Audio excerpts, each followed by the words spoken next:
Lawmakers on the House Oversight and Judiciary Committees grilled Comey for hours yesterday. The former head of the FBI only agreeing to the interviews after getting assurances the 234-page transcript would be released to the public. Chief Intelligence Correspondent Catherine Herridge has that document. She joins us now with highlights. The important thing here, Catherine, what Mr. Comey said or couldn't say or didn't remember. Well, we're still going through the transcript, John.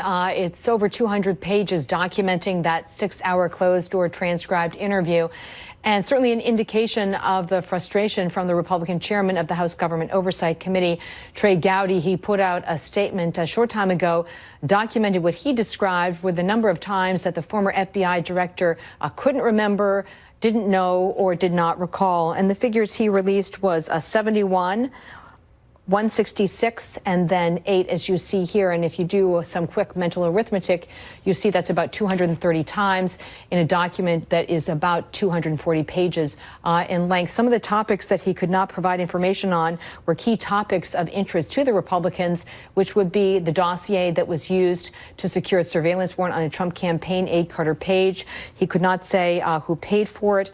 He does not recall seeing the key details of the FISA application itself, and he was unaware of this relationship between the former British spy Christopher Steele, who did the research on the dossier, a Justice Department official who helped get some of that information to the FBI in the fall of 2016. The FBI was also getting the dossier, it's important to note, through other channels. And then also this issue of the funding. It was funded by the DNC and the Clinton campaign, but Director Comey says in his testimony in a line of questioning to one of the Democrats on the committee that he just didn't feel that that information about which political party was funding it was really that germane or relevant to the surveillance court. What mattered is that they knew it was some kind of political document, John. That brings us to the Russia investigation. That's right. What have you learned about that based on these transcripts? Well, going through the transcripts, one of the key headlines, at least to us here at Fox, based on our reporting, is that he documents that in the summer of 2016, when they opened the Russia counterintelligence investigation that was looking at alleged contacts or coordination between Trump campaign officials and Russia, that there were 4 individuals that they were investigating at that time. So we know about the aide Carter Page. He was the subject of the surveillance warrant. We know about George Papadopoulos, who recently pled guilty to lying to federal investigators. But the other 2 are kind of a blank. One could be Paul Manafort, and another could be the former National Security Advisor Mike Flynn, but we're not clear on that at this point. It's important to note that Director Comey goes on to say that there was never a direction from the Obama administration to open the campaign on the Trump campaign at that time, And he says in a line of questioning with the Democrats, quote, "I know that we never investigated the Trump campaign for political purposes." Congressman Deutsch, did President Obama or anyone in his administration ever make a demand or a request the FBI or the Justice Department infiltrate or surveil the Trump campaign? Mr. Comey, no, not to my knowledge. The other footnote I would say in this section is that we have new detail about Director Comey's decision to draft a memo documenting his meeting with the president about the former National Security Advisor Mike Flynn. That was a meeting they had in February, and it was at that meeting, according to the FBI director, that the president said, "I want to see if you can let go of this Flynn situation," because Flynn had resigned at that time. What we know from the transcript is that there was a meeting among senior FBI officials about Comey's conversation with the president about Flynn, and based on the transcript, the focus of that is whether it amounted to obstruction of justice. What's worth noting here is that they decided in a very conscious way to keep that information with the FBI and not to share it with then Attorney General Jeff Sessions, because they had already calculated that he would recuse himself from the investigation. And I mention this because it was this type of behavior during the Clinton email case, of the FBI taking over a lot of responsibility with of areas that might naturally fall to the Justice Department, that they were highly criticized for doing with the emails. And now we see something similar happened with the obstruction of justice question in the Russia case. Yeah, and you can tell from reading the transcripts that many members of Congress weren't happy about that decision. What about Lisa Page and Peter Strzok? FBI employees at the time, worked for Mr. Comey. What did he say about them?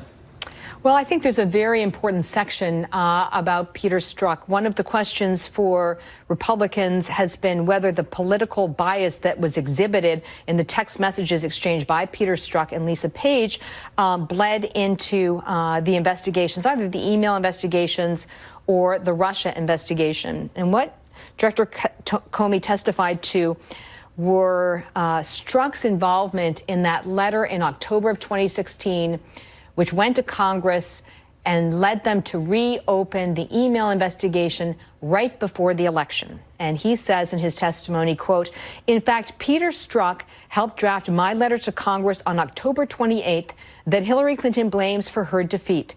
So it's hard for me to see how he was on Team Clinton secretly at that point in time.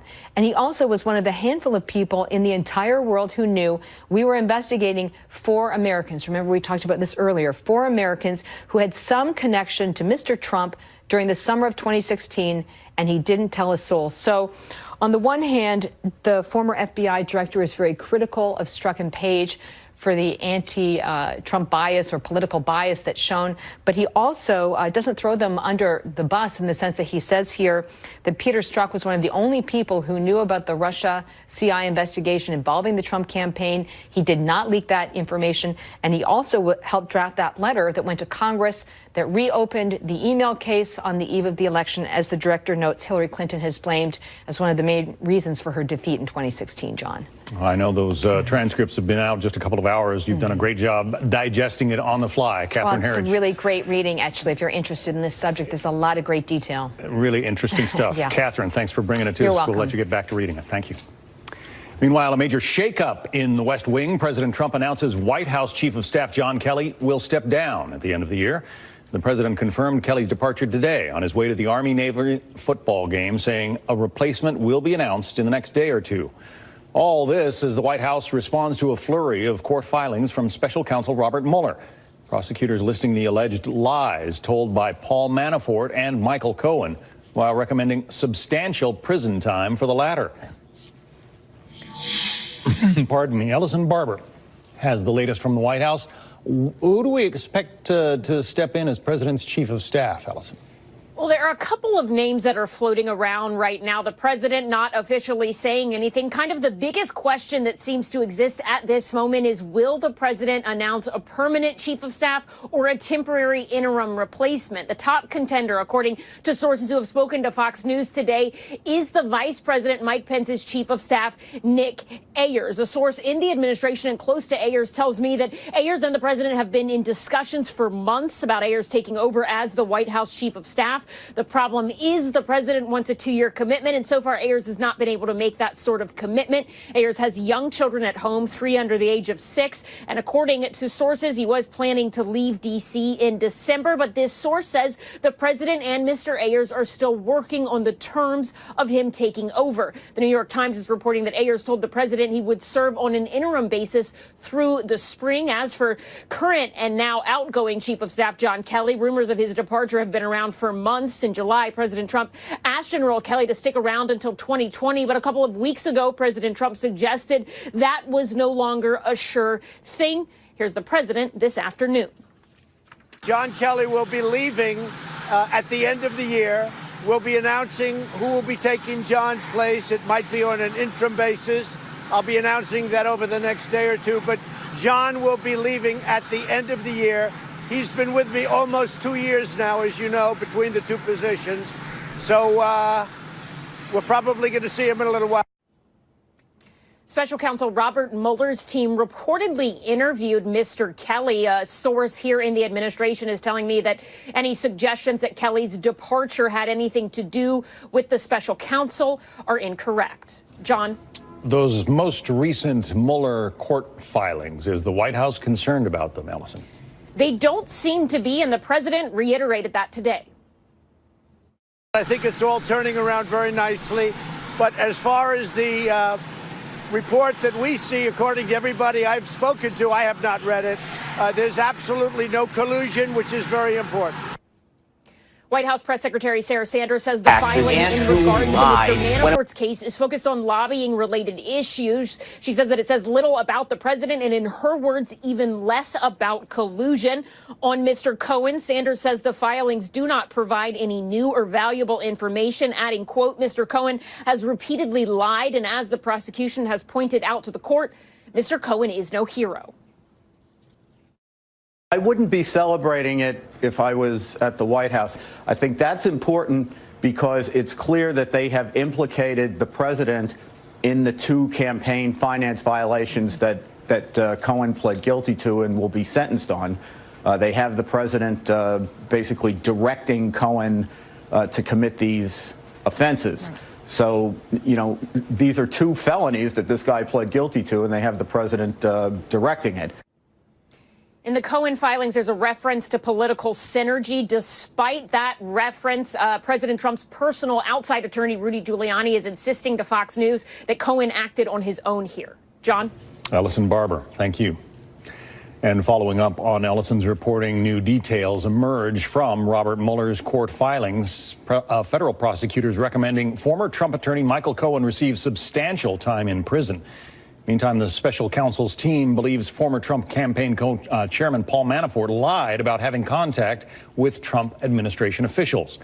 We have Fox News team coverage. Garrett Tenney is in Washington, but we begin in our New York City newsroom with Jackie Heinrich. Jackie. John, what these documents don't contain are accusations of collusion between President Trump's campaign and Russia's meddling in the election, but they do give us a window into what the special counsel is zeroing in on.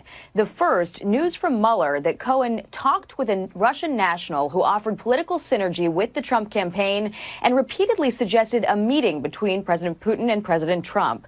Mueller says Cohen lied to Congress about details of a deal to create Trump Tower Moscow to alter the course of the investigation into Russian meddling and minimize links between the Moscow project and the president.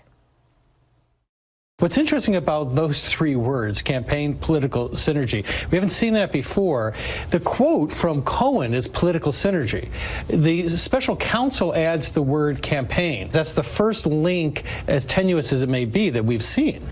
The document also said Cohen was talking to contacts connected to the White House in 2017 and also this year, and Cohen admitted to circulating lies relating to the congressional inquiry. Mueller called the false statements a serious crime. The president, though, happy with the news from the Mueller camp this morning. On the Mueller situation, we're very happy with what we are reading because there was no collusion whatsoever. There never has been. The last thing I want is help from Russia on a campaign. The second court filing from the Southern District of New York implicates the president in a new way. This revelation deals with hush money Cohen paid to adult actress Stormy Daniels and former Playboy model Karen McDougal, who both allege they had affairs with the president. The bombshell there is prosecutors now say the president directed his attorney to make the payments, violating campaign finance laws. The president has maintained he didn't know where the money came from. Cohen is due to be sentenced on Wednesday for tax evasion, bank fraud, and campaign finance violations relating to the women's payments. John. Jackie Heinrich, thank you. Thank you.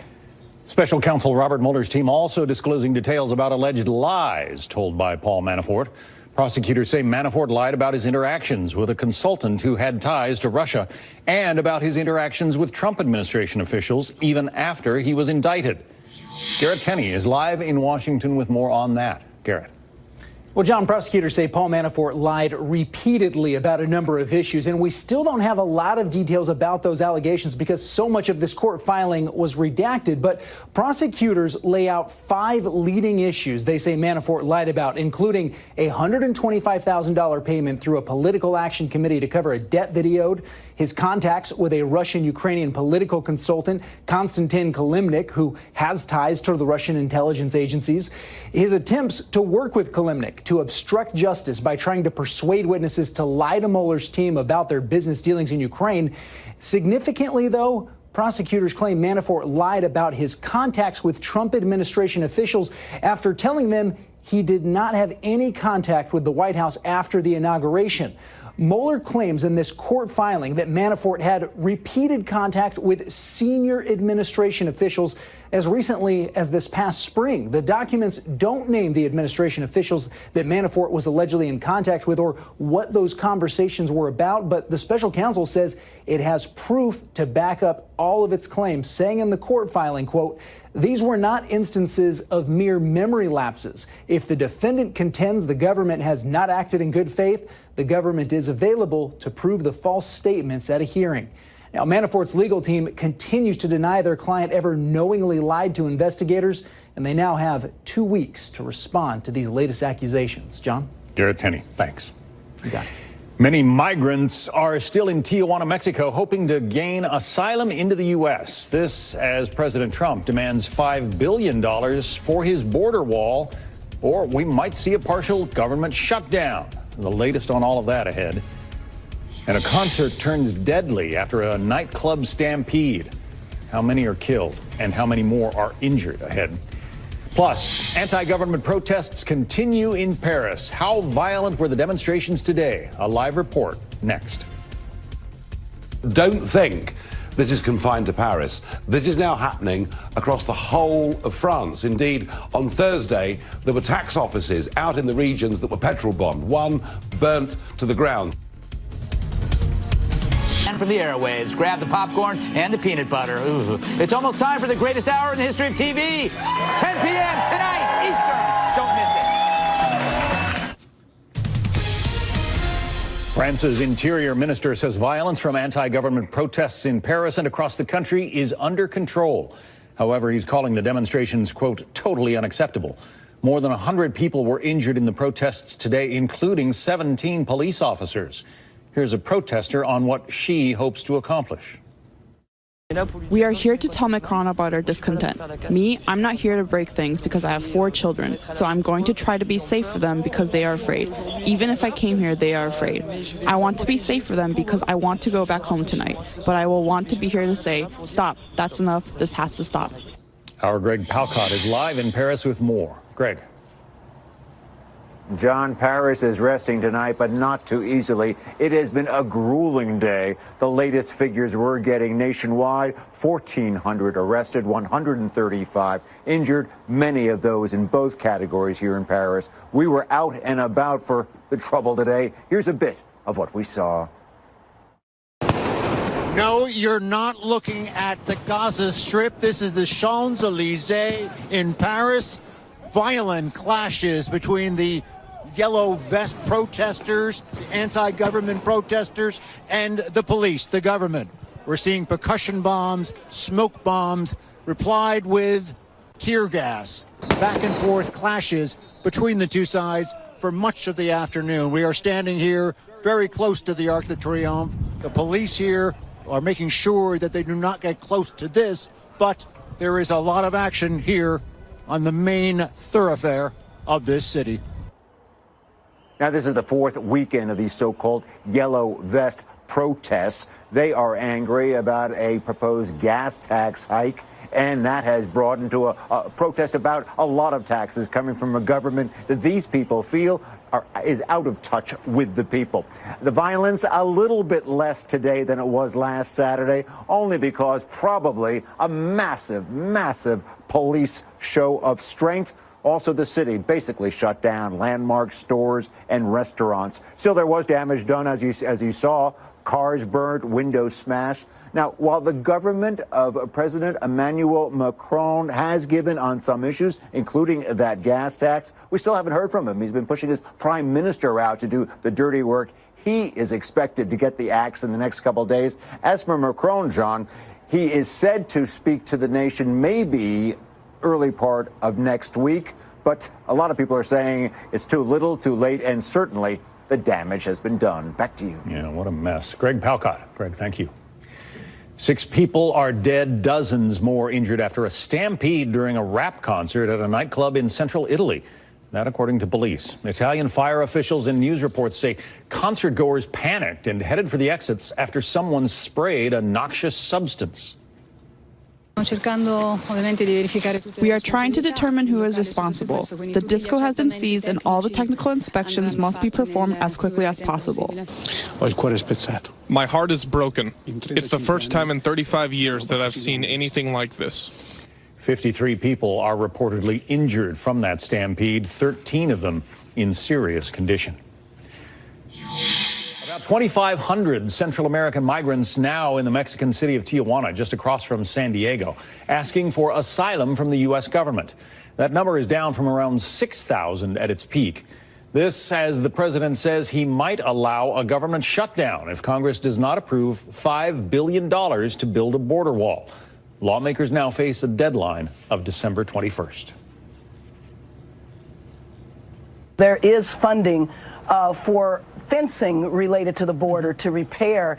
The president wants an additional $4 billion on top of that, and I don't think that that should happen now at all, and I don't think that the president should shut the government down over that. It's really about who controls Nancy Pelosi. Is it the more moderate centrist part of her party or the more extreme part? And it's been clear in the last few days, more extreme members have said to the incoming speaker, if you compromise at all, even a bit, you are not getting our vote on the House floor.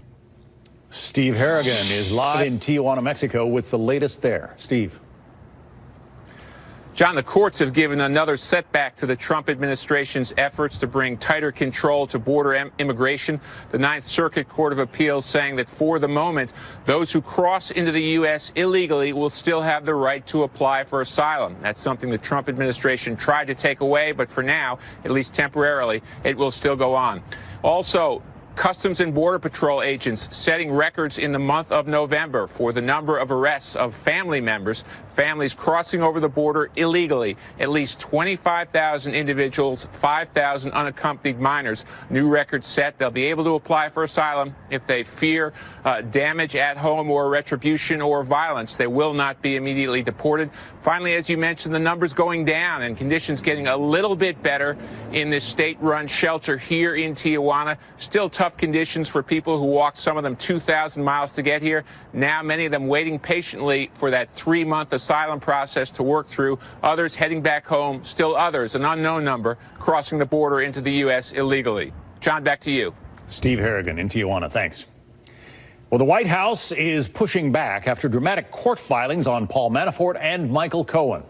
What the latest legal drama could mean for President Trump. This is about, things that Michael Cohen and Manafort did wrong. Specifically, one thing in common, both of them got caught lying, which is a bad thing, something that I would urge everyone not to do when you're under oath. Welcome back to the Fox Report. I'm John Scott. If you're just joining us, the leaders of the House Judiciary and Oversight Committees have released the transcripts from this week's closed-door interview with former FBI Director James Comey. Let's bring in Melanie Zanona, congressional reporter for The Hill. Mr. Comey insisted that if he was going to testify behind closed doors, that the transcript had to be released publicly. But now that it's out, I'm not clear on how it makes him look all that good. He didn't remember a lot of the key investigations that the FBI was conducting at the time. That's exactly right. And that's why a lot of Republicans on Capitol Hill are left incredibly frustrated right now. They said that he said, I don't know, or I don't recall, or not to my knowledge, over 200 times, which is a lot considering that this transcript itself is only somewhere around 200 pages. So they are vowing to bring him back. They know that their days in terms of being in the majority and the House are numbered, so they're anxious to get in as much as possible while they still can. But it's unclear exactly what they got exactly out of this behind closed door testimony yesterday. It appears that one of the things he didn't know about is that Peter Strzok had drafted and approved the Russia investigation details for the FBI. And he obviously became known as a partisan, an anti-Trump partisan during the course of the Trump campaign. That is something that really stood out to me as remarkable, that he wouldn't know that given his position at the FBI. Something else that I also think really stood out was that he really defended Peter Strzok and Lisa Page, the two FBI agents who, of course, it was revealed that they were revealing anti-Trump text messages between one another. And he said Strzok actually helped him draft the letter, the infamous letter to Congress before the election, reopening the investigation into Hillary Clinton, which, of course, Clinton has blamed somewhat for her loss in 2016. So he said, how can Strzok be on Team Clinton when he was part of this letter? But I think a lot of conservatives will find it very hard to believe that these two did not have political bias and, in fact, were pulled off the investigation because of that. But he did say, did he not, that if he had it to do over again, or if he had known what Peter Strzok and Lisa Page were up to at the time and how they felt about the man who eventually won the White House, he would have booted them from those investigations. He did say that. I wonder, though, if the reasoning behind that was because of all the fallout and the cloud that is really cast over things, not because he felt personally that they were politically biased in their work. But regardless, that's something, of course, Republicans, you can expect them to blow that out as well in the days to come as we really digest this transcript and continue reading through it. He also professed not to know much about Michael Steele and the dossier that he produced during the course of campaign that was that was so anti-Trump.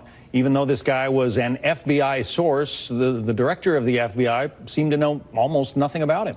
Right, which was really interesting. And something else he said was that, you know, it wasn't the funding, and he said the funding behind the dossier wasn't important, and that it was just that they knew that it was a politically funded document. They said it didn't matter where it came from when they were using this dossier as part of the launch into the investigation.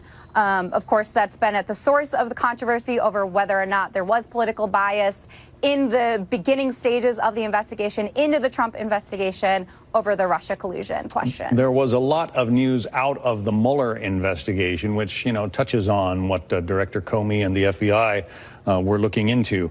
But Sean Spicer was on Fox and Friends this morning saying that, you know, so far it's a dry well, the Mueller investigation. Listen to this.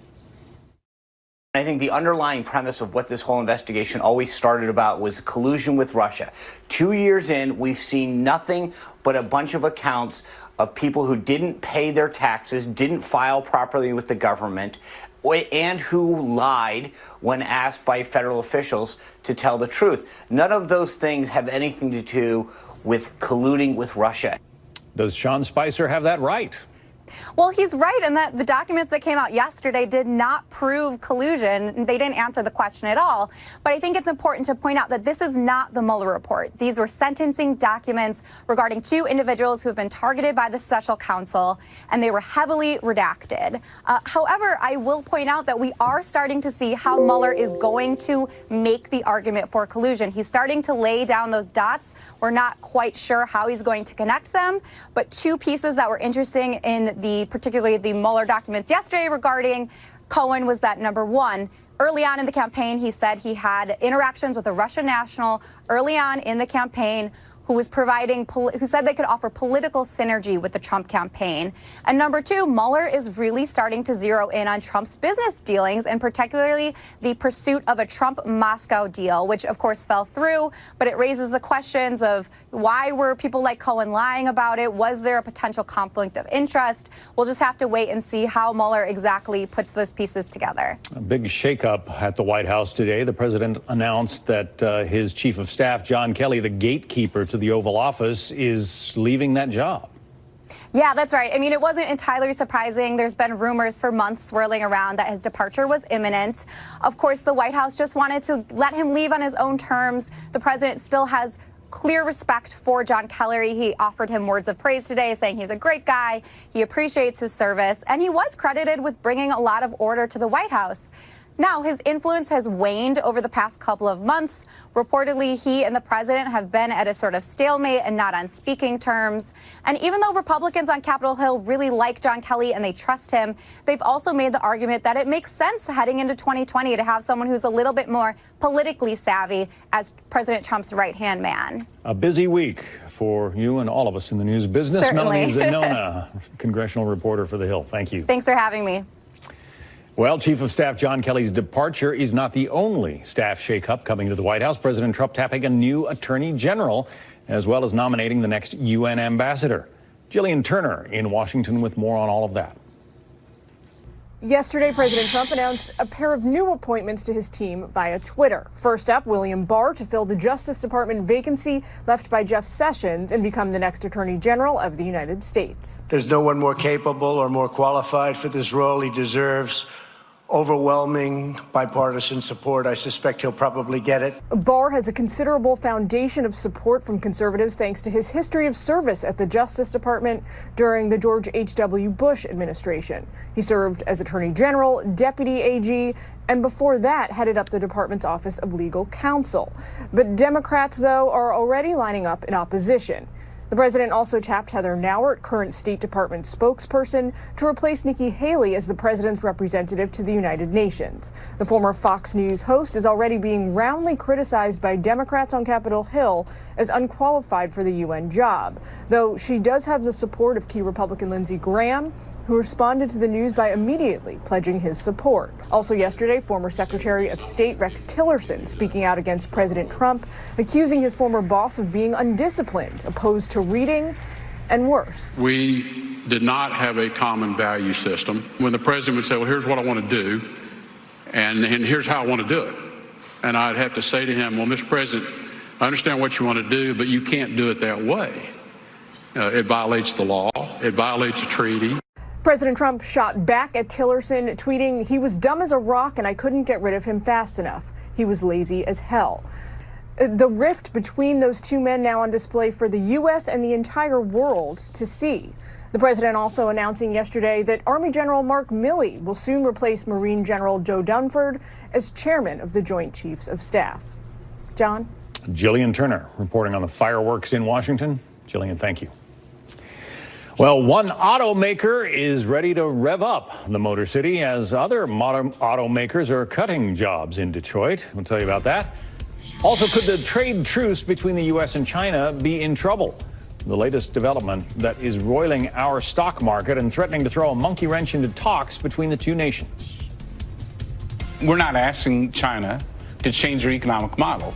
We're asking China to change the economic model that cheats. And that's a fair request. And there's some targeted areas that we ought to be focusing on.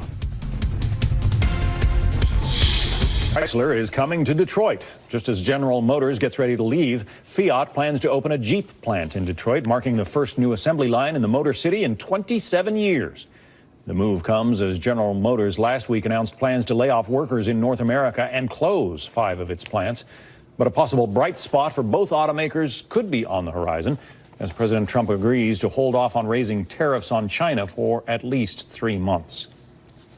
And speaking of that trade truce, concern about an escalation in the dispute between Washington and Beijing led to a brutal week on Wall Street and unleashed another round of heavy selling on Friday.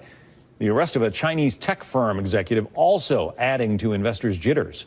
Jeff Paul joins us from Los Angeles with more. Jeff. Yeah, John, on Friday, the Dow Jones Industrial Average fell by more than 500 points, bringing the weekly drop to more than 1,000. This makes for Wall Street's worst weekly drop since March. Analysts say there's a lot of anxiety in the market right now with growing fears of a U.S.-China trade war and slowing economic growth. Texas Congressman Kevin Brady says sometimes there's a disconnect between the stock market and the economy. I know there are some of these uncertainty issues, but I think back home, and again, Main Street, boy, the confidence is very high. They're looking for workers, all size businesses. I do think, trade is an issue. I actually see these discussions with China as a very encouraging thing. Congressman Brady referring to the ceasefire on any new tariffs that the U.S. and China agreed to after the G20 summit. But a few days later, President Trump tweeted on Tuesday, quote, "I am a tariff man." The Dow dropped 799 points that day. John? And the arrest of that Chinese tech executive, Jeff, what's the impact that that's having? Yeah, the arrest of Huawei CFO Meng Wanzhou happened while the telecom executive was transferring flights in Vancouver, Canada. The U.S. ordered the arrest, saying she had tricked financial institutions into making transactions with Iran, which violates U.S. sanctions. But National Economic Council Director Larry Kudlow says that was a law enforcement matter and doesn't think it should impact any economic progress. They violated the sanctions with Iran. Okay, they violated the sanctions. They have been warned, and finally we had to prosecute that. And we thank our Canadian cousins for helping us out. So they have been warned. You can't break American law if you're going to do business in the United States. The government is seeking to extradite the tech executive to the U.S. Huawei says it's unaware of any wrongdoings by Meng Wanzhou. Her next hearing is on Monday. John. Jeff Paul in Los Angeles. Thanks. Meanwhile, the country is on pace for a record-breaking online shopping season. According to Adobe Analytics, Americans have spent more than $80 billion online since November 1st. That's nearly 20% more compared to the same period last year. The data also shows more people are shopping on their smartphones. A lame duck legislature accused of mounting a power grab against the incoming governor. But will the current governor sign it into law? Plus, a dangerous winter storm threatening to shut down cities across the South. The latest forecast as officials urge people to be prepared. Even if current forecast doesn't show snow or ice expected where you live, that could change over the next 12 or 24 hours. It's time to hunker down and to stay safe.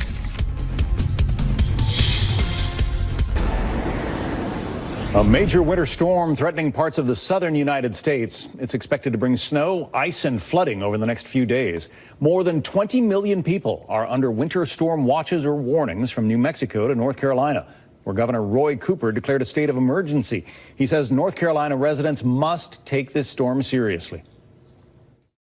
This is a snowstorm, not a snowfall. It's serious. We're preparing for days of impact, not hours. This weekend isn't the time to head out to see some winter wonderland.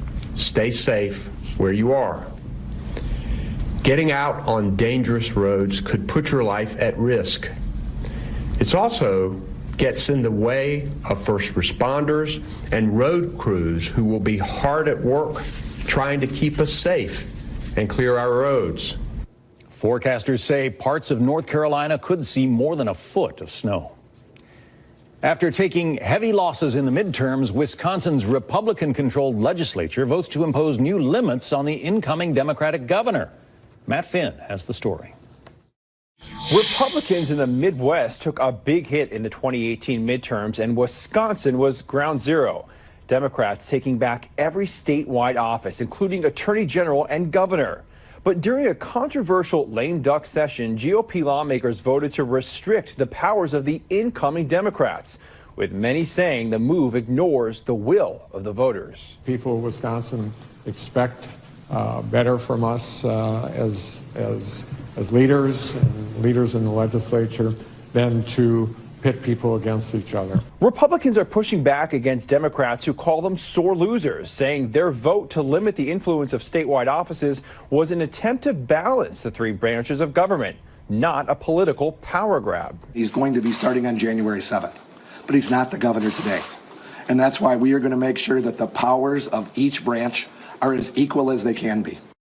The vote prompting widespread protests at the state capitol this week. The bills are now waiting for approval from outgoing Governor Scott Walker, who hasn't said whether he'll sign them. Democrats have promised a legal challenge if he does, but incoming Governor Tony Evers is hoping it doesn't come to that. It's part of his legacy that as he's walking out the door that he can, I believe, do the right thing. Republicans in several other states, including Michigan, are also considering bills that would reduce the power of incoming Democrats. In Chicago, Matt Finn, Fox News. Well, it's a tradition that began back in 1890, the annual Army-Navy game taking place in Philadelphia today. Army beats Navy 17-10. It's the Knights' third straight win over the midshipmen. Army led by quarterback Kelvin Hopkins Jr., who had 2 rushing touchdowns. maybe enjoyed a 15-year run starting in 2001, but it appears the tide is turning. And as the proud father of a West Point grad, I'm happy to say, go Army. A tiny kitten making a big splash overseas. Why this little kitty is whipping crowds into a feline frenzy. What's new, pussycat? Whoa!